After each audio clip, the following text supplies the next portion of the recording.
This news sponsored by Jyotishmati Group of Institutions, Nustulapur, Karimnagar, College Codes, JMTS, JMIP.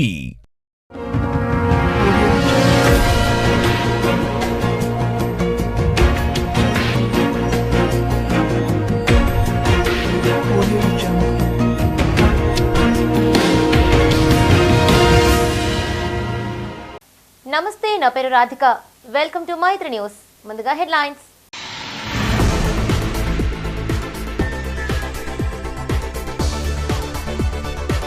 ప్రజాభిప్రాయం మేరకే రైతు భరోసా ప్రతిపక్షాల అభిప్రాయాలు స్వీకరిస్తామన్న మంత్రులు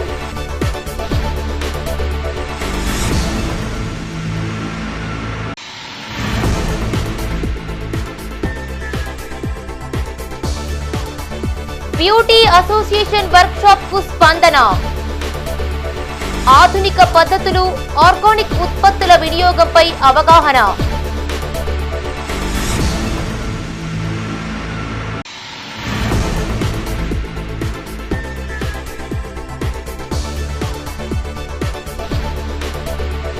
ముప్పై ఏళ్లుగా భూబాధితుల పోరాటం ప్రభుత్వ భూమి అని సాకులు చెబుతున్న అధికారులు. ఇక వార్తల వివరాలు. రైతులకు 2 లక్షల రుణమాఫీతో పాటు రైతు భరోసా అమలు చేస్తామన్నారు రాష్ట్ర వ్యవసాయ శాఖ మంత్రి తుమ్మల నాగేశ్వరరావు. పంటల బీమా ద్వారా నష్టపరిహారం, కౌలు రైతులకు భరోసా పథకాన్ని వర్తింపజేస్తామని హామీ ఇచ్చారు. ఆర్థిక ఇబ్బందులెన్ని ఉన్నా రైతు సంక్షేమం కోసం ఇచ్చిన హామీలన్నీ అమలు చేసి తీరుతామని స్పష్టం చేశారు. రైతు భరోసాపై సూచనలు, సలహాలు ఇస్తే పరిశీలిస్తామని, అనవసర ఆరోపణలు మానుకోవాలని ప్రతిపక్ష బీఆర్ఎస్, బీజేపీ నేతలకు సూచించారు రాష్ట్ర మంత్రి శ్రీధర్ బాబు. కరీంనగర్ బొమ్మకల్ బైపాస్ రోడ్డు వి కన్వెన్షన్ ఫంక్షన్ హాల్లో రైతు భరోసా పథకంపై ఉమ్మడి జిల్లా స్థాయి ప్రజాభిప్రాయ సేకరణ కార్యక్రమాన్ని నిర్వహించారు. దీనికి రాష్ట్ర వ్యవసాయ శాఖ మంత్రి తుమ్మల నాగేశ్వరరావు, ఇతర మంత్రులు ఉత్తమ్ కుమార్ రెడ్డి, పొంగులేటి శ్రీనివాసరెడ్డి, పొన్నం ప్రభాకర్, శ్రీధర్ బాబు హాజరయ్యారు. ఈ సందర్భంగా పలువురు రైతుల నుండి సూచనలు, సలహాలు స్వీకరించారు. మంచి పథకాలు పెట్టి రైతులకు ఇంకా సేవ చేయాలని, యువ రైతులకు సపోర్ట్గా యువ చైతన్యం రావడానికి ప్రభుత్వం వారు గట్టి కృషి చేసి యువత రైతుకు పిల్లని ఇవ్వడానికి కూడా ఇబ్బంది పడుతున్నారు. దాని గురించి మీరు కూడా యువ రైతులకు మేలు చేసి యువ రైతులు ప్రోత్సహించి యువ రైతులు రావాలని, వారికి తోడ్పడుతూ మీరు సహకారాలు అందించాలని మీ ప్రభుత్వం ద్వారా తరఫున నేను హృదయపూర్వకంగా కోరుతున్నాను. సార్, ముఖ్యంగా రైతులకు ఇన్సూరెన్స్ అనేది చాలా ఇంపార్టెంట్ సార్. అయితే అనావృష్టితో రైతులకు చాలా ఇబ్బంది ఉంది సార్. రైతులకు ఒక పటిష్టమైన ఇన్సూరెన్స్ పైన రైతులకు ఒక పటిష్టమైన ఇన్సూరెన్స్ ఒకటి చేయాలని చెప్పి మేము కోరుతా ఉన్నాం సార్. రైతు భరోసా పథకం రూపకల్పనకు రైతుల నుండి అభిప్రాయ సేకరణ చేస్తున్నామని తెలిపారు రాష్ట్ర వ్యవసాయ శాఖ మంత్రి తుమ్మల నాగేశ్వరరావు. రైతు భరోసా పథకాన్ని కౌలు రైతులకు కూడా వర్తింపచేసే విషయమై సూచనలు తీసుకుంటున్నట్లు చెప్పారు. గత బీఆర్ఎస్ ప్రభుత్వం రైతు బంధు పేరుతో సాగులో లేని భూములకు 25,000 కోట్ల రూపాయలు ఇచ్చారని గుర్తు చేశారు. ప్రస్తుత కాంగ్రెస్ ప్రభుత్వం సాగు చేసే చిన్న, సన్నకారు రైతులకు రైతు భరోసా అందేలా పథకాన్ని రూపొందిస్తున్నట్లు తెలిపారు. రైతు రుణమాఫీకి అడ్డంకులు కల్పించేందుకు ప్రతిపక్ష బీఆర్ఎస్, బీజేపీ పార్టీలు కుట్రలు చేస్తున్నాయన్నారు మరో మంత్రి శ్రీధర్ బాబు. ఇచ్చిన హామీ మేరకు ఎన్ని ఆర్థిక ఇబ్బందులు ఎదురైనా పథకాలను అమలు చేస్తున్నట్లు చెప్పారు. ఈ ప్రభుత్వం యొక్క అత్యంత ప్రాధాన్యత వ్యవసాయం, రైతు. దాన్ని దృష్టిలో పెట్టుకొని ఎన్ని కష్టాలున్నా ఈ 31,000 రుణమాఫీయే కాకుండా రేపు రాబోయే రైతు భరోసా కాకుండా కొంతమంది రైతు సోదరులు చెప్పారు, పెద్ద ఆయన జీవన్ రెడ్డి గారు కూడా చెప్పారు, ఇన్సూరెన్స్ పథకం ఎట్టి పరిస్థితుల్లో చేయాలి. ఇప్పుడు పంట నష్టపోయినటువంటి వాళ్ళకి ఏ రకంగా సాయం జరగట్లేదని. తప్పకుండా భగవంతుడి దయ వల్ల ఈ సంవత్సరంలోనే పంట మాఫీకి అంటే పంట బీమా, పంట నష్టపోయినటువంటి రైతుకి బీమా వచ్చేటట్టుగా దాన్ని కూడా రూపకల్పన చేస్తున్నాం. అతి త్వరలోనే పంట బీమా పథకం కూడా వస్తుంది అని చెప్పి మీకు ఈ సందర్భంగా మనం చేస్తున్నాం. కాంగ్రెస్ పార్టీ ప్రభుత్వం చేపట్టే అభివృద్ధి సంక్షేమాన్ని ఆపు చేయాలి, స్పీడ్ బ్రేకర్ ఎక్కడ పెట్టాలని ఆలోచన చేసిన నేపథ్యంలో నేను ఇంతకుముందే చెప్పినాం, సంక్షేమ కార్యక్రమాలు మొదలుపెట్టినప్పుడు 9వ డిసెంబర్ 2023లో ఇదే మహిళలకు సంబంధించిన ఉచిత బస్సు ప్రయాణాన్ని మొదలు పెడితే ఇది ఎన్ని రోజులు నడుస్తుందో చూద్దాంలే అన్న మాటలు మీకు గుర్తున్నాయి.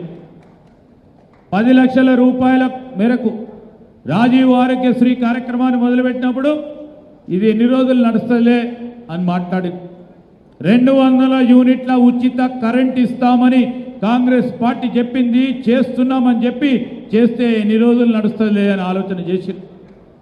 ఈరోజు హౌసింగ్ మంత్రి గారు మరి రేపు రాబోయే అతి త్వరలో హౌసింగ్కు సంబంధించి పేదవారికి హౌసింగ్ ఇస్తామని వారి జీవో తీస్తే ఆ జీవో పరంగా కూడా ఇష్టారాజ్యంగా అడ్డగోలుగా మాట్లాడింది.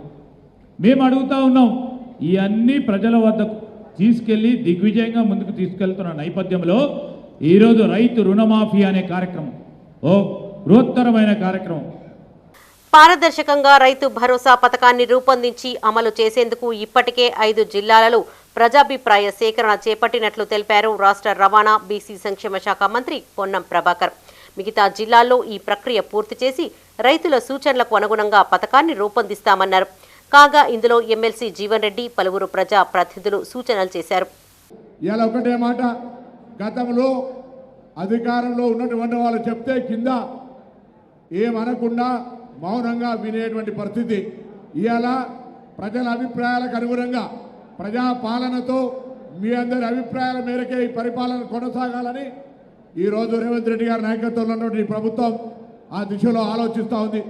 అందుకే మొన్న కూడా జిల్లా కలెక్టర్ల ఎస్పీల సమావేశంలో శాసనసభ్యులు, శాసన మండలి సభ్యులు, మంత్రులే కాకుండా జిల్లా కలెక్టర్లు కానీ అధికారులంతా కూడా క్షేత్రస్థాయిలో ప్రజల దగ్గరికి పోవాలి, ప్రజా సమస్యల్లో భాగస్వాములు కావాలి, విద్య, వైద్యము, వ్యవసాయం అన్ని రంగాల్లో సమస్యలకు సంబంధించి ప్రజలకు ఎక్కడ కూడా ఇబ్బంది రాకుండా ఉండాలనేటువంటి నిర్దేశన చేయడం జరిగింది. ఈరోజు ఈ యొక్క సమావేశం ముఖ్య ఉద్దేశం రైతు భరోసా యొక్క ప్రజల అభిప్రాయం. చాలామంది వాళ్ళ అభిప్రాయాలు చెప్పినారు. నిన్న ఒక్కరోజే 10 లక్షల మంది రైతు కుటుంబాలకి 6,000 కోట్ల రూపాయలు కాంగ్రెస్ ప్రభుత్వం రైతుల ఖాతాలో పంపించి రుణమాఫీ చేసిన విషయం మనం చేస్తున్నా. మొత్తం రుణమాఫీ 15 ఆగస్టు వరకు పూర్తి చేస్తాము. రైతు రుణమాఫీ కింద రాష్ట్ర వ్యాప్తంగా ఇచ్చే మొత్తం సొమ్ము 31,000 కోట్ల రూపాయలు. ప్రతి రైతు కుటుంబానికి 2 లక్షల రూపాయల వరకు రుణమాఫీ చేసే ప్రక్రియ మొదలుపెట్టడం జరిగింది.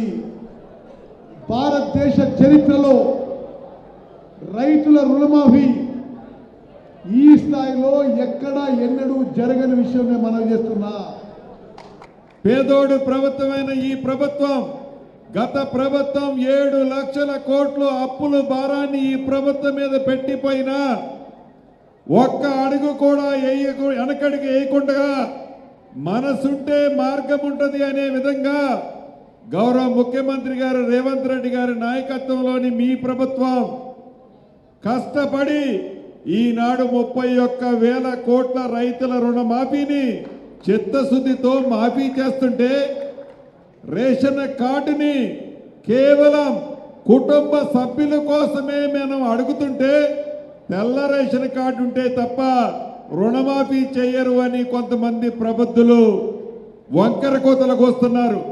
ఎప్పటికీ వారికి బుద్ధి రాలే. 2 సార్లు కర్రు కాల్చి ఓత పెట్టినా ఇంకా బుద్ధి రాలే. ఇంకొక పెద్ద మనిషి నిన్న ట్విట్టర్లో పెడతాడు, రైతు భరోసా కోసం ఉంచిన డబ్బుని రైతు రుణమాఫీ కోసం వాడింది ఈ ప్రభుత్వం అని ఇంకొక పెద్ద మనిషి ట్విట్టర్లో పెడతాడు. ఇది దేశ చరిత్రలోనే సువర్ణాక్షరాలతో లిఖింపబడ్డ అంశంగా నేను భావిస్తున్నాను చెప్పంటున్నాను. మొత్తం భారతదేశంలో ఎక్కడ కూడా చెప్పంటున్నాను 2 లక్షల రూపాయల వరకు రైతాంగానికి ఏకమొత్తం రుణమాఫీ చేయాలని సంకల్పించినటువంటి ఒక ప్రభుత్వం కాంగ్రెస్ పార్టీ, తెలంగాణ ప్రభుత్వం అని చెప్పక తప్పదంటున్నాను. మీరు జాతీయ స్థాయిలో దయచేసి గమనించండి. అదే ఎన్డీఏ ప్రభుత్వం ఏది ఇస్తుందో, అంబానీ, అదానీ లాంటి పెట్టుబడిదారులు, పారిశ్రామికవేత్తలకు ఏది ఇస్తుందో, లక్షల కోట్లు ఏది ఇస్తుందో వాళ్ళ మాఫీ చేయడం జరిగింది. కానీ రైతాంగానికి వచ్చే వరకు ఏది ఇస్తుందో రైతుకు రుణమాఫీ చేస్తే సోమరిపోతవుతాడంట. అదే అంబానీ, అదే లాంటి పారిశ్రామికవేత్తలకు రుణమాఫీ చేస్తే వాళ్ళు సోమరిపోతారు కారా అని చెప్పంటు నేను. వీళ్ళ కాంగ్రెస్ పార్టీ ఏది ఇస్తుందో రైతాంగానికి అండగా నిలబడే విధంగా ఏకమొత్తంగా రుణమాఫీ చేసి పెద్ద తుమ్మల నాగేశ్వర గారు వ్యవసాయ శాఖ మంత్రిగా చెప్పంటున్నాం. మాజీ ఎంపీ చొక్కారావు సేవలు చిరస్మరణీయమన్నారు రాష్ట్ర రవాణా బీసీ సంక్షేమ శాఖ మంత్రి పొన్నం ప్రభాకర్. చొక్కారావు తనకు రాజకీయ గురువని, జెడ్పీ చైర్మన్ గా, జిల్లా రీజియన్ కమిటీ చైర్మన్ గా అనేక సేవలు అందించారని కొనియాడారు. వారిని నేటి యువత స్ఫూర్తిగా తీసుకోవాలని సూచించారు. మాజీ ఎంపీ చొక్కారావు జయంతి వేడుకలు ఘనంగా జరిగాయి. కరీంనగర్ 1 టౌన్ పోలీస్ స్టేషన్ చౌరస్తాలో చొక్కారావు విగ్రహానికి రాష్ట్ర మంత్రులు పొన్నం ప్రభాకర్, ఉత్తమ్ కుమార్ రెడ్డి, పొంగులేటి శ్రీనివాసరెడ్డి, దుద్దిళ్ల శ్రీధర్ బాబు, తుమ్మల నాగేశ్వరరావు, పెద్దపల్లి ఎంపీ గడ్డం వంశీ, ప్రభుత్వ విప్ ఆది శ్రీనివాస్, మానకొండూరు ఎమ్మెల్యే డీసీసీ అధ్యక్షులు doctor Kavampalli Satyanarayana, Ramagundam MLA Raj Thakur Makkhan Singh, SUDA chairman Komatireddy Narender Reddy, నియోజకవర్గ ఇన్ఛార్జి పురుమల్ల శ్రీనివాస్, నాయకులు వైద్యుల అంజన్ కుమార్ పూలమాలలు వేసి ఘనంగా నివాళులు అర్పించారు. ఈ సందర్భంగా చొక్కారావు సేవలను వారు గుర్తు చేశారు. చొక్కారావు గారు నా రాజకీయ గురువు. ఈ జిల్లాకు 3 సార్లు ఎంపీగా, 3 సార్లు ఎమ్మెల్యేగా, జిల్లా పరిషత్ చైర్మన్గా, తెలంగాణ రీజనల్ కమిటీ చైర్మన్గా వారు చేసినటువంటి అభివృద్ధి ఇయ్యేలా కూడా చిరస్మరణీయం. వారి నిరాడంబరత, ఒక చిత్తశుద్ధి, ట్రాన్స్పరెన్సీ, అంటే వారు ఎక్కడ కూడా కరప్షన్ లేకుండా చేసినటువంటిది భవిష్యత్ రాజకీయానికి, తరానికి ఆదర్శంగా భావిస్తున్న వారికి సందర్భంగా నివాళులర్పించి పెద్దలందరూ ఈరోజు వారి కేసు సందర్భంగా నివాళులర్పించి వారు అందరికీ ధన్యవాదాలు. వారు అమరులే, అందరికీ మార్గదర్శకంగా ఉండాలని.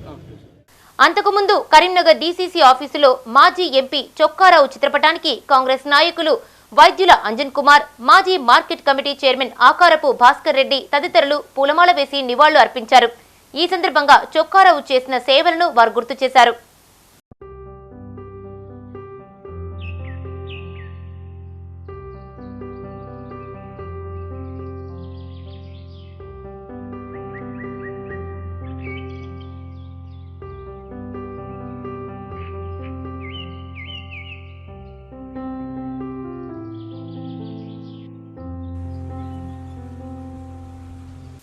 మహిళా beauty association, Jatayu cosmetic company సంయుక్తంగా కరీంనగర్ రాష్ట్ర స్థాయి వర్క్షాప్ నిర్వహించారు.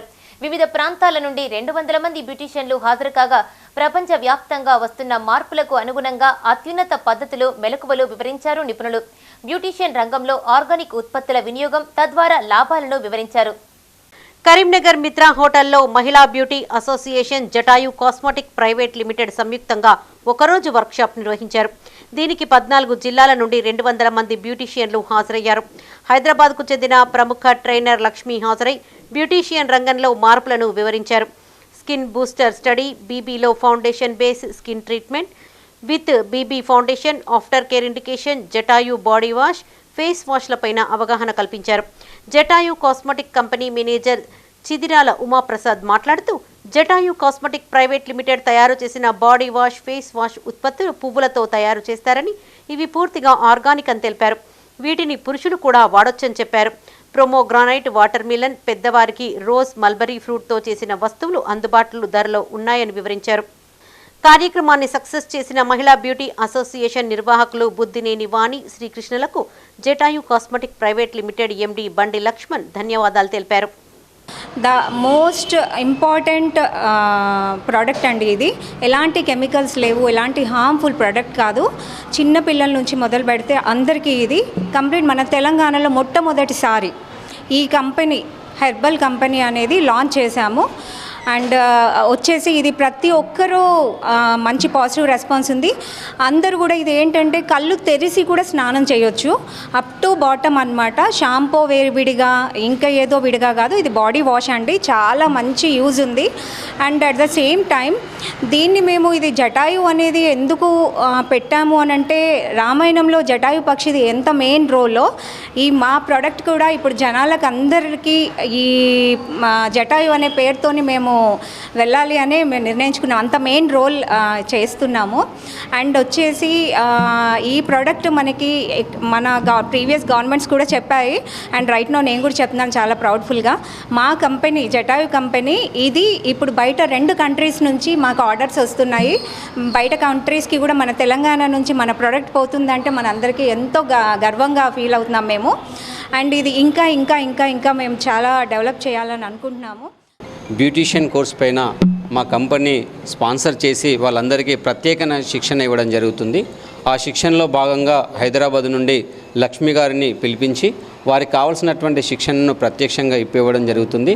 అందులో మా జటాయు కంపెనీ సహజ సిద్ధమైనటువంటి పూలు, పండ్లతో తయారు చేసినటువంటి బాడీ వాష్, ఫేస్ వాష్ని ఈరోజు ఇనాగ్రేషన్ చేయడం జరిగింది. రాష్ట్ర వ్యాప్తంగా ఎదురవుతున్నటువంటి అనేకమైనటువంటి రుగ్మతలకి ఈ సహజ సిద్ధమైనటువంటి పూలు, పండ్లతో తయారు చేసినటువంటి 5 రూపాయల షాషీట్ అనేది ప్రత్యేకంగా ఏర్పాటు చేయడం జరిగింది. చాలా కంపెనీలలో సామాన్య మానవునికి అందుబాటులో లేని రేట్లు ఏర్పాటు చేయడం జరిగింది. కానీ జటాయు కంపెనీలో భారతదేశంలోనే మొట్టమొదటిసారిగా 5 రూపాయలతోని షాషీట్ని ఏర్పాటు చేసి ప్రజలకు అందుబాటులోకి తీసుకురావడం జరిగింది. కాబట్టి ప్రజలందరూ దీన్ని గమనించి సహజ సిద్ధమైనటువంటి పూలు అంటే రోజ్ పూలు కావచ్చు, మల్లెపూలు కావచ్చు, ఇలాంటి వాటిని సేకరించేసి అదేవిధంగా పండ్లను సేకరించేసి చిన్నపిల్లలకు కానీ పెద్దవాళ్ళకు కానీ సహజంగా ఏర్పాటు చేయడం జరిగింది. ఈ నెల 21న ఆదివారం కరీంనగర్ వైశ్య భవన్లో చిన్న మధ్య తరహా పరిశ్రమల ఏర్పాటు, ప్రభుత్వ రాయితీలపై అవగాహన సదస్సు నిర్వహిస్తున్నట్లు ఐసీఐ కరీంనగర్ బ్రాంచ్ చైర్మన్ సెక్రటరీలు అనిరెడ్డి చిరంజీవి, రాముడి సంతోష్ తెలిపారు. కరీంనగర్లోని ఐసీఐ కార్యాలయంలో పోస్టర్ను ఆవిష్కరించారు. ఈ సందర్భంగా వారు మాట్లాడుతూ కేంద్ర రాష్ట్ర ప్రభుత్వాల సూచనల మేరకు తమ అసోసియేషన్ జాతీయ స్థాయిలో బస్సు యాత్ర కొనసాగిస్తుందని తెలిపారు. ఇందులో భాగంగా ఆదివారం కరీంనగర్కు చేరుకుంటుందని తెలిపారు. ఒకరోజు వర్క్షాప్లో తమ అసోసియేషన్ జాతీయ ప్రతినిధులు, బ్యాంకర్లు హాజరై ఔత్సాహికులను ప్రోత్సహిస్తారని తెలిపారు. ఈ వర్క్షాప్కు జిల్లాలోని చిన్న మధ్యతరహా పారిశ్రామికవేత్తలు, ఔత్సాహికులు హాజరు కావాలని కోరారు. ఈ కార్యక్రమంలో సీఏలు వెన్నం మల్లేశం, రేణిగుంట సతీష్, తోట ఆంజనేయులు, వనపట్ల శేఖర్ రెడ్డి పాల్గొన్నారు. మనకు చిన్న మధ్యతరహా పరిశ్రమల అభివృద్ధి కోసం ఏర్పాటు చేసిన ప్రత్యేక కమిటీ నుంచి ఐసీఐ వారు ప్రోత్సాహంతో అండ్ లఘు ఉద్యోగి భారత్ వారి ప్రోత్సాహంతో మనకు ఒక దేశమంతా వ్యాపించు చిన్నతర మధ్యతర పరిశ్రమల అభివృద్ధి కోసం ఒక అవేర్నెస్ ప్రోగ్రాం లాగా బస్సు యాత్ర నిర్వహించడం జరుగుతుంది. దీన్ని ఐసీఐ హెడ్ ఆఫీస్ వారు కండక్ట్ చేస్తున్నారు. అందులో భాగంగానే ఆ బస్సు యాత్రలో భాగంగా ఆదివారం రోజున అనగా 21/7/2024 రోజున ఎంఎస్ఎంఈ బస్సు యాత్ర అనేది మన కరీంనగర్ పట్టణానికి ఇచ్చేస్తుంది.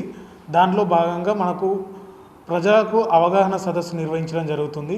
దీనికి సంబంధించిన ముఖ్య ఉద్దేశాలు, ఎంఎస్ఎంఈ వల్ల ఎలాంటి ఉపయోగాలు ఉన్నాయి, సో ఆ సంస్థలు ప్రారంభించడం ద్వారా చిన్న తరహా కుటీర పరిశ్రమలు స్థాపించడం వల్ల అది దేశ ఆర్థిక పురోగతికి ఎలా సహాయపడుతుంది అనే విషయాల గురించి చర్చించడానికి ఒకరోజు నిర్వహణ సదస్సును నిర్వహించడం జరుగుతుంది.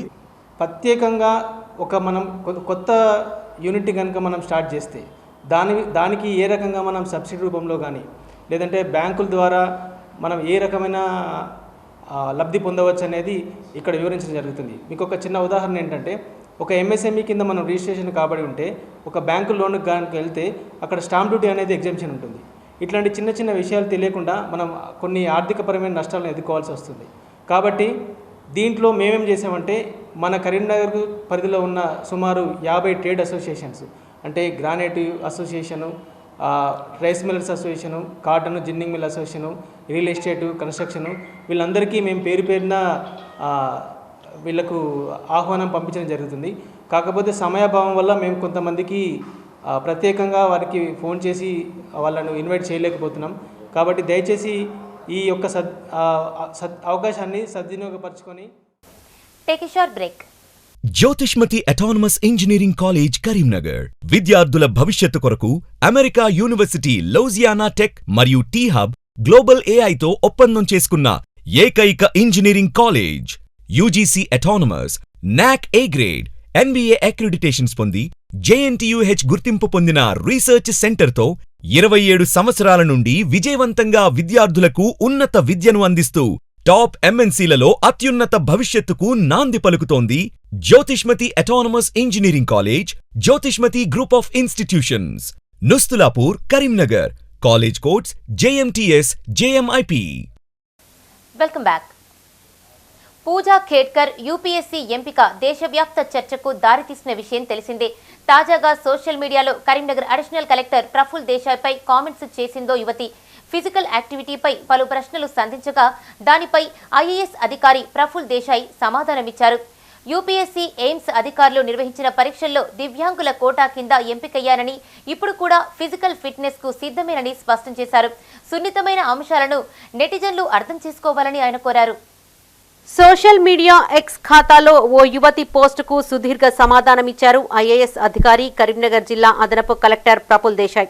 2018-2019 రెండుసార్లు యూపీఎస్సీకి పరీక్ష హాజరయ్యానని, 2 సార్లు ఎయిమ్స్ వైద్యాధికారులు ఫిట్నెస్ పరీక్షలు చేశారని గుర్తు చేశారు. 2019 ఐఏఎస్ బ్యాచ్ కు చెందిన మిత్రులతో శిక్షణలో భాగంగా దిగిన ఫోటోలను చూపిస్తూ సోషల్ మీడియాలో నెటిజన్ పోస్టు చేయడం వల్ల అభ్యంతరం వ్యక్తం చేశారు. తాను ప్రస్తుతం సాధారణ జీవితం గడపడం తప్ప అని ప్రశ్నించారు. ఇప్పుడు కూడా యూపీఎస్సీ ఆదేశిస్తే ఫిజికల్ ఫిట్నెస్ కు సిద్ధమని స్పష్టం చేశారు ఐఏఎస్ అధికారి ప్రఫుల్ దేశాయ్.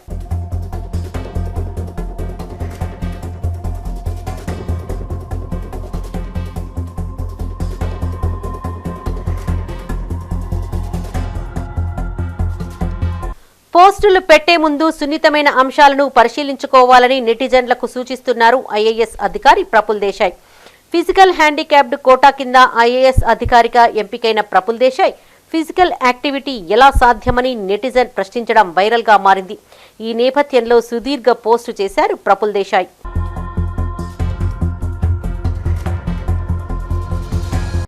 ముప్పై ఏళ్ల క్రితం భూములు కొన్నారు.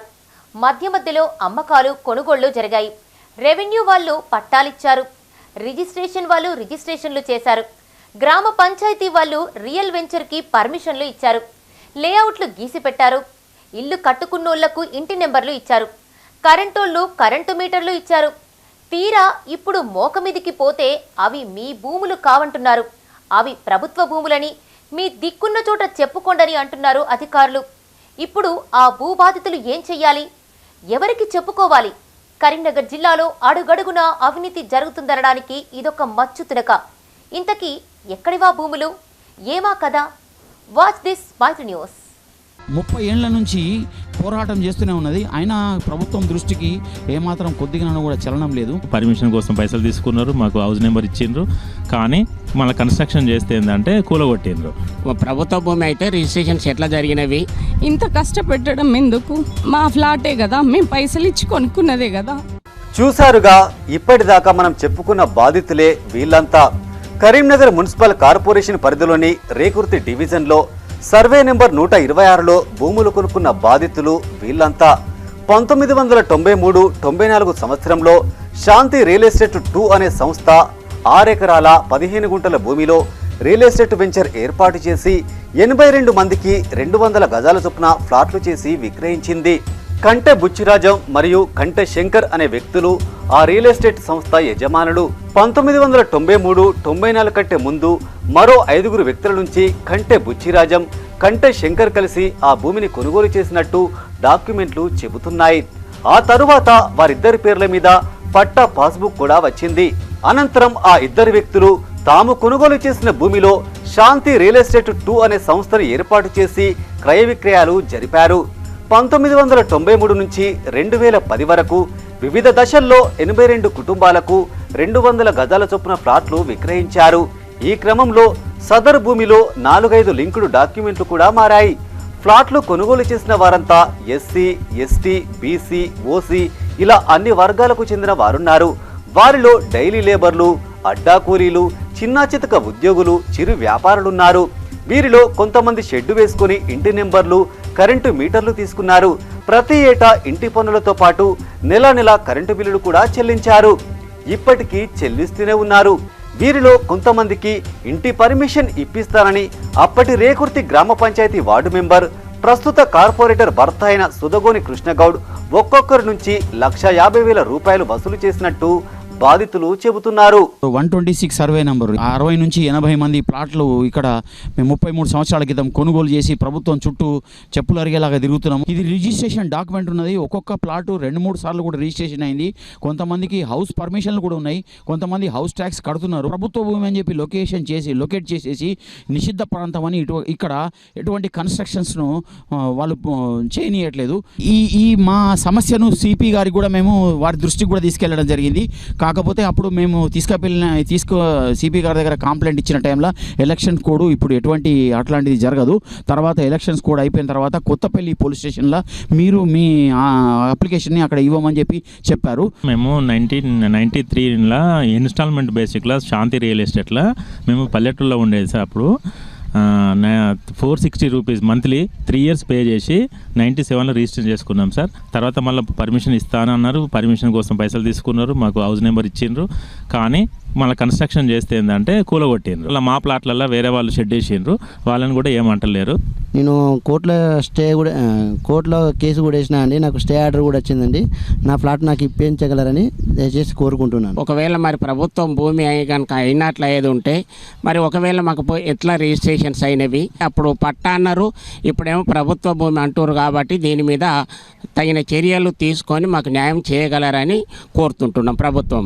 రేకుర్తి గ్రామ పంచాయతీ కరీంనగర్ మున్సిపల్ కార్పొరేషన్లో విలీనం కావడంతో ఆ భూములకు రేట్లు పెరిగాయి. ఇక పక్కా భవనాలు కట్టుకుందామని ఫ్లాట్లలోకి వెళ్లిన యజమానులకు రెవెన్యూ అధికారులు కోలుకోలేని షాక్ ఇచ్చారు. సర్వే నెంబర్ 126 ప్రభుత్వ భూమని, ఇక్కడెవరూ నిర్మాణాలు చేపట్టవద్దని ఫ్లాట్ల యజమానులకు ఆర్డర్ వేశారు. అప్పటికే ఆ ఫ్లాట్లలో వేసిన తాత్కాలిక షెడ్లని కూల్చివేశారు. దీంతో బాధితులంతా లబోదివోమంటూ ఎంఆర్ఓ, ఆర్డీఓ, కలెక్టర్ కార్యాలయాలకు క్యూ కట్టారు. కానీ ఎవ్వరూ కనికరించలేదు. తప్పు బాధితులదేనంటూ తిరిగి వారిపైనే కేసులు పెడదామంటూ బెదిరించారు. గత్యంతరం లేక కొంతమంది బాధితులు కోర్టుని ఆశ్రయించి స్టే తెచ్చుకున్నారు. స్టే గడువు కూడా ముగియడంతో ఫ్లాట్లలో ఎవరూ అడుగుపెట్టవద్దని అధికారులు బాధితులను బెదిరిస్తున్నారు. ఇదిలా ఉంటే ఇదే సర్వే నెంబర్ 126లో అక్రమ నిర్మాణాలు జరుగుతున్నాయి. మరోవైపు కొంతమంది కబ్జా చేసి తాత్కాలిక షెడ్లు వేసుకున్నారు. ఇది ప్రభుత్వ భూమి అయినప్పుడు అక్రమ నిర్మాణాలపై అధికారులు దృష్టి పెట్టడం లేదు. ఓ పూట తిని తినక పైసా కూడబెట్టి అన్ని రకాల అనుమతులతో ఫ్లాట్లు కొనుగోలు చేసిన అసలు యజమానులను తరిమేసిన అధికారులు అక్రమ నిర్మాణాలు చేస్తున్న కబ్జాకోరులపై ఎందుకు చర్యలు తీసుకోవడం లేదో వారికే తెలియాలి. ఈ అంశంపై స్థానిక తహసీల్దార్ రాజేష్ని మైత్రి ఛానల్ వివరణ కోరే ప్రయత్నం చేయగా ఆయన మాట్లాడేందుకు నిరాకరించారు. మా డాడీ ఎక్స్పైర్డ్, అప్పటి నుంచి మా మమ్మీ కంటిన్యూస్గా తిరుగుతూనే ఉన్నది. ఇప్పటి వరకు తను చాలా కష్టపడింది. ఇల్లు పర్మిషన్ ఇచ్చిన తర్వాత రూమ్స్ కట్టుకున్న తర్వాత నైట్ వచ్చి కూలగొట్టినారండి. మా ఫ్లాటే కదా, మేము పైసలు ఇచ్చి కొనుక్కున్నదే కదా, మేమేం వేరే వాళ్ళదేం లాక్కోలేదు కదా, మాకు న్యాయం జరగాలి కంపల్సరీ. నేను ఒక రిక్షా తొక్కి ఈ భూమిని తీసుకున్నాను. ఇట్లా రిజిస్ట్రేషన్ అయినాక గవర్నమెంట్ ఎట్లా వాళ్ళ గవర్నమెంట్ అని ఎట్లా అంటారు? దయచేసి మాకు భూమి మాకు ఇప్పివ్వాలని దయచేసి చేస్తున్నాను. నమస్కారం. ఈ భూమిని ఒకవేళ ఇప్పుడు గవర్నమెంట్ ల్యాండ్ అంటున్నారు, అప్పుడు గవర్నమెంట్ ల్యాండ్ అయితే మాకెట్లా రిజిస్ట్రేషన్ అయింది? మా నుంచి మాలాగా కొందరు బాధితులు ఉన్నారు సార్, వాళ్ళది లింక్ డాక్యుమెంట్ కూడా ఒకరి నుంచి ఇంకొకరికి కూడా కావడం జరిగింది. అదే గవర్నమెంట్ ల్యాండ్ అయినట్లయితే ఎట్లా జరుగుతుంది? ఇది అంటే గవర్నమెంట్ వాళ్ళకి తెలుసు కదా, గవర్నమెంట్ ల్యాండ్ అయినప్పుడు దాన్ని ఎట్లా రిజిస్ట్రేషన్ చేస్తున్నారు?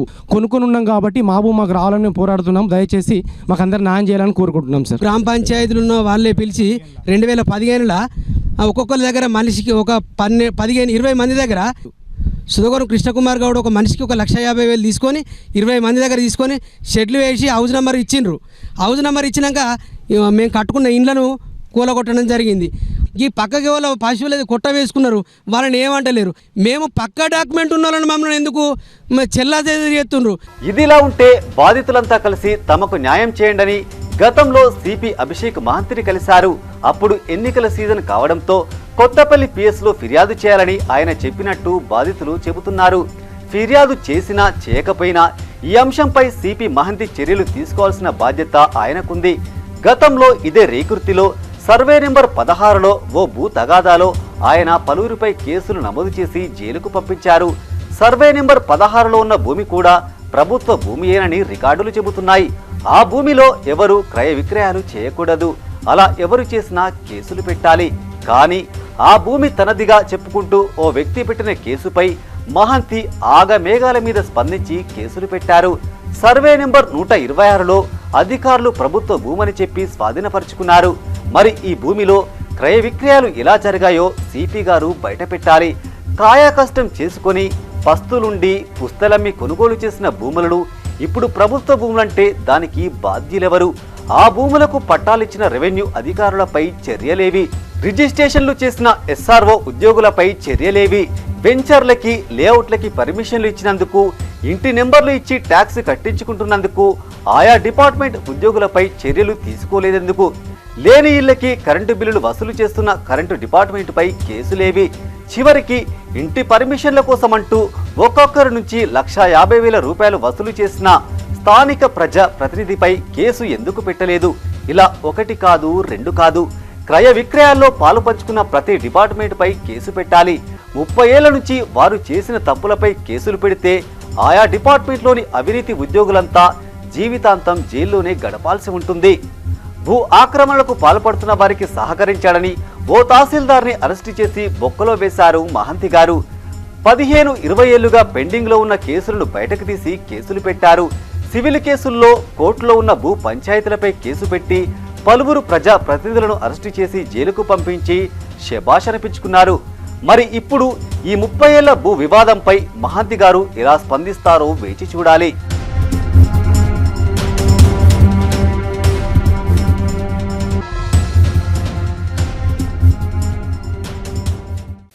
మానసిక దివ్యాంగులను చిన్నచూపు చూడకూడదని సిఆర్పీఎఫ్ కానిస్టేబుల్ వేల్పుల రమేష్ సూచించారు. కరీంనగర్ జిల్లా తిమ్మాపూర్ మండలం ఎల్ఎండి కాలనీలో గల మానసిక వికలాంగుల పాఠశాలలో విద్యార్థులకు అన్నదానం చేశారు ఆయన. గొల్లపల్లి గ్రామానికి చెందిన సిఆర్పీఎఫ్ కానిస్టేబుల్ వేల్పుల రమేష్ కూతురు శ్రీవర్షిత జన్మదినం సందర్భంగా ఈ కార్యక్రమం నిర్వహించారు. మానసిక వికలాంగుల పాఠశాలలో గల విద్యార్థులకు తమ సహకారం అందిస్తామని, అలాగే దాతలు కూడా ముందుకు రావాలని కోరారు. ఈ కార్యక్రమంలో ఏవో బాలరాజు, ప్రిన్సిపల్ సతీష్, వార్డెన్ రమేష్ ఉన్నారు. అలా కాకుండా వాళ్ళకి భవిష్యత్తు మంచి మార్గాన్ని చూపెట్టడానికి మనం వాళ్ళపైన మంచి చూపు చూపెట్టాలి. ఎందుకంటే వాళ్ళకి అన్నదానం చేయాలి. అవసరం ఉంటే సహాయం ఉంటే, ఇంకా డబ్బులు ఉంటే మన దగ్గర హెల్ప్ చేయాలంటే వాళ్ళకు బట్టలు కానీ ఇంకా అవసరమైన నిత్యావసర వస్తువులు, బట్టలు, సబ్బులు కానీ సరుకులు కానీ మనం డొనేషన్ చేయొచ్చు. కొంతమంది అంటే హ్యాండ్ క్యాప్ అని చెప్పేసి వాళ్ళని చిన్న చూపిస్తారు. అలా చూడడం చాలా తప్పు. ఎందుకంటే వీళ్ళ స్థాయి నుంచి వాళ్ళు ఐఏఎస్ ఐపీఎస్ దాకా కూడా వెళ్ళే అంత దమ్ము వాళ్ళ దగ్గర ఉంటుంది. ఎందుకంటే వాళ్ళు చాలా అంటే మనం వాళ్ళని చూసి ఏంటంటే వీళ్ళు హ్యాండ్ క్యాప్ అని చెప్పేసి కొంతమంది చిన్న చూపు చూడడం జరుగుతుంది. అలా చూడకుండా వాళ్ళని ఏంటంటే మంచి ఎంకరేజ్ చేసుకుంటూ పుష్ చేస్తే వాళ్ళు అలా ఆటోమేటిక్గా పై స్థాయి దాకా వెళ్ళడానికి ఛాన్సెస్ ఉంటాయి. అదేవిధంగా ఈరోజు మా పాపది సెకండ్ బర్త్డే, శ్రీ వర్షితది సెకండ్ బర్త్డే కాబట్టి ఇక్కడ నేను అన్నదానం చేయడం జరిగింది. మా పాప కూడా వీళ్ళకు వాళ్ళ ఆశీస్సులు ఉండాలని చెప్పేసి నేను వీళ్ళకి అన్నదానం చేయడం జరిగింది.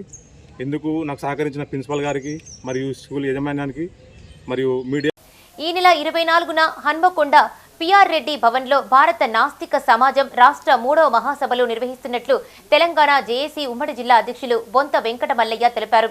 కరీంనగర్ కలెక్టరేట్ ఎదుట పోస్టర్ను ఆవిష్కరించారు. ఈ సందర్భంగా ఆయన మాట్లాడుతూ మూఢనమ్మకాల నిర్మూలన, శాస్త్రీయ విద్యా విధానం తదితర అంశాల్లో ప్రజా చైతన్యం కోసం భారత నాస్తిక సమాజం కృషి చేస్తుందని తెలిపారు. నేటి సమాజంలో మూఢనమ్మకాలు పెచ్చు మీరాయని ఆందోళన వ్యక్తం చేశారు. భారత నాస్తిక సమాజం నిర్వహించే 3వ మహాసభలను విజయవంతం చేయాలని ఆయన కోరారు.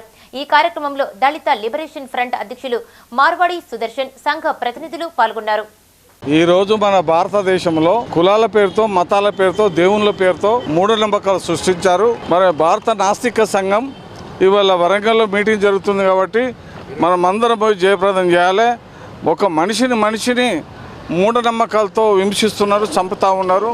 కులం పేరుతో మనిషి వేరు చేస్తున్నారు కాబట్టి కులానికో దేవుణ్ణి పెట్టి, మతానికో దేవుణ్ణి పెట్టి ఆ మూఢనమ్మకాలతో ఇవాళ నాశనం చేస్తున్నారు దేశాన్ని. ఇవాళ భూమి ఆకాశం తయారు చేసింది మానం కాదు, వాస్తులు అని చెప్పి ఇవాళ ఇళ్ళే గూల కొట్టిస్తున్నారు. ఒక్కొక్కటి 50 లక్షలు, కోటి రూపాయల నష్టంతో ఇల్లు గూల కొట్టుకుంటున్నారు. మరి ఈ బ్రాహ్మణ సమాజము వీళ్ళంతా మనువాదంతో మూఢనమ్మకాలు కలిగించి మనిషికి ఇవాళ నష్టం చేస్తున్నారు. కాబట్టి మూఢనమ్మకాలకు ఏ బాబాజీలు అయితే పూట గడుపుకుంటున్నారో, మతోన్మాదంతో మనుషుల మధ్యలో తేడాలు తీసుకొచ్చి మానవతారహితంగా వ్యవహరిస్తున్నారో దానికి వ్యతిరేకంగా భారత నాస్తిక సమాజం జాగృతమై ఉండాలని బాణస ఆధ్వర్యంలో వరంగల్లో వడ్డపల్లి ఆ ప్రాంతంలో పెద్ద ఎత్తున రాష్ట్ర మహాసభ యావత్ తెలంగాణ ప్రజలను చైతన్యం చేసేదానికి ఈ మహాసభలో ఏ మతోన్మాదులు రాజకీయంగా కావచ్చు, లేకుంటే భావాల పేరు మీద ప్రజలను దోచుకుంటున్నారో దాన్ని రంగు బయట పెట్టేదానికి పీసీసీ డీసీసీ ఆదేశాల మేరకు కిసాన్ సెల్ ఆధ్వర్యంలో కరీంనగర్ కూరగాయల మార్కెట్ వద్ద సంబరాలు నిర్వహించారు కాంగ్రెస్ నేతలు. సీఎం రేవంత్ రెడ్డి రాష్ట్ర మంత్రుల ఫ్లెక్సీలకు పాలాభిషేకం చేశారు. డీసీసీ అధ్యక్షులు MLA doctor Kavampalli Satyanarayana, Congress parliament incharge Velichala Rajender Rao హాజరై మాట్లాడారు. రైతు రుణమాఫీ చేస్తే ఎమ్మెల్యే పదవికి రాజీనామా చేస్తానన్న మాజీ మంత్రి హరీష్ రావు ఎక్కడున్నారని ప్రశ్నించారు. ఈ కార్యక్రమంలో నాయకులు పురమల్ల శ్రీనివాస్, పురం రాజేశం, కోమటిరెడ్డి పద్మాకర్ రెడ్డి, పులి ఆంజనేయులు గౌడ్, బోనాల శ్రీనివాస్, పడిశెట్టి భూమయ్య పాల్గొన్నారు. ఆనాడు రాజశేఖర్ రెడ్డి గారు, మన్మోహన్ సింగ్ గారు చేసిన విధంగా 31,000 కోట్ల రూపాయలను రైతు రుణమాఫీ చేసి చూపించినారు. ఎవరైతే విమర్శలు చేసినారో, చెలోక్తులు విసిరినారో, వివిధ రకాలుగా బీఆర్ఎస్ నాయకులు కూతలు కూసినారో వాళ్ళ కూతలన్నిటికీ తెరదించుతూ మేము చేస్తాము ఆగస్టు 15 లోపల అని చెప్పినట్టుగా ఈరోజు ఆగస్టు 15కు ముందు జూలైలోనే 1,00,000 రూపాయల రుణమాఫీ ఇప్పుడు చేసి ఈరోజు చేసి 1,50,000 రూపాయలను జూలై చివరి వారంలో చేయడం జరుగుతూ ఉన్నది. 2 లక్షల రుణాన్ని ఆగస్టు 15 లోపల చేస్తున్నాం. మాట చెప్పిందంటే కాంగ్రెస్ మాట మీద నిలబడే ప్రభుత్వం. మాట వేరు చేత వేరు కాదు. ఎన్నికల్లో వాగ్దానం చేసి తప్పించుకునే చవటల్లాగా బీఆర్ఎస్ నాయకులు 2014లో 1,00,000 రూపాయలు చేస్తా అని 2023 వరకు కూడా చేయలేనటువంటి దద్దమ్మలు వాళ్ళు. వైఎస్ రాజశేఖర రెడ్డి గారు 2004లో రైతు రుణమాఫీ చేసిన తర్వాత మన్మోహన్ సింగ్ గారు 70,000 కోట్లు రుణమాఫీ చేసిన తర్వాత ఒక చిన్న రాష్ట్రం తెలంగాణ ఈరోజు ఒకటేసారి 31,000 కోట్లు రుణమాఫీ చేయడము ఈ వెంకటేశ్వర స్వామి సమక్షంలో మనందరికీ గర్వకారణం. నేను రేవంత్ రెడ్డి గారికి 2 చేతులెత్తి రైతుల తరఫున, కరీంనగర్ తరఫున, కరీంనగర్ కాంగ్రెస్ పార్టీ నాయకుల తరఫున, అందరి తరఫున ధన్యవాదాలు, కృతజ్ఞతలు తెలుపుతున్నాను. రేవంత్ రెడ్డి గారు మా గల్లాలు ఎత్తుకొని తిరిగినట్టు చేసినారు. మేము గ్రామాలలో ప్రతి చోటికి వెళ్ళి మా ముఖ్యమంత్రి అంటే ఇట్లా ఉంటాడు, మా కాంగ్రెస్ ప్రభుత్వం అంటే ఇట్లా ఉంటుందని చెప్పుకునేటట్టు చేసినారు. Thank you very much sir. Salute to you sir. ఇవి ఈ బులెటిన్ విశేషాలు. మరిన్ని అప్డేట్స్ కోసం చూస్తూనే ఉండండి మా ఇతర న్యూస్. మేము లోకల్, మాట కరీంనగర్. Sign out Radhika.